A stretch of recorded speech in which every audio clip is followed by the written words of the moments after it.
Joining us now from Senate Budget, he's Senator Pete Ricketts. Senator, it's always a pleasure. Wonderful to see you again. Let's get to this. There's a world of pain in the markets right now. How fast is the White House working to get deals done to lower tariffs and trade barriers? Nobody likes the pain of stocks, the dollar going down. The talk now, the White House is positioning for negotiation rather than enforcing the tariffs. The news is coming in, the president is moving on deals now. What are you hearing? In fact, Ambassador Greer was talking to our Republican caucus last week about talking to different countries like India about cutting a deal already, even before they announced what tariffs were going to put in place. And to your point earlier, look, this system was set up after World War II to help other countries recover from World War II and to get them on our side against the Soviet Union. It worked wonderfully well. The problem is the Soviet Union fell 34 years ago. This should have been done 34 years ago to level the playing field.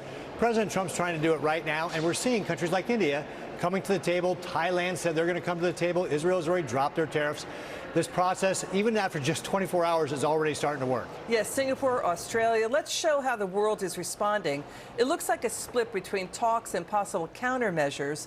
Do you think the majority of nations affected, they're going to pursue diplomacy over retaliatory action? Because, yeah, the tariff announcement is worse than fear, but at this point, Wall Street pros don't believe they're a bearish game changer on the overall economy. So do you think that even more nations by the end of the week are going to step up and do deals? First of all, we've got to remember a couple things. First of all, the average weighted tariff that we charge countries coming into our country, into America, was 1.5%. The world charged us 6%, 4 times higher. So there's a lot of what we have to do to get this level. And we are the largest market in the world. Countries don't want to be shut out of this, and we're actually one of the industrialized nations that's least dependent on trade. So countries are going to want to come to us. They don't want to be shut out of this marketplace.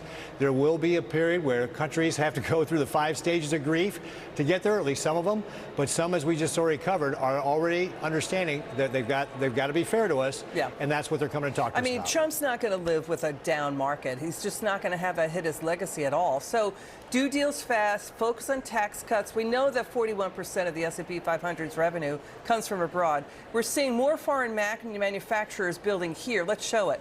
It doesn't mean they'll immediately, do this overnight, but this is happening. But what do you make of the new Senate legislation introduced by GOP Senator Chuck Grassley with Democrat Senator Maria Cantwell to curtail a president's authority over tariffs?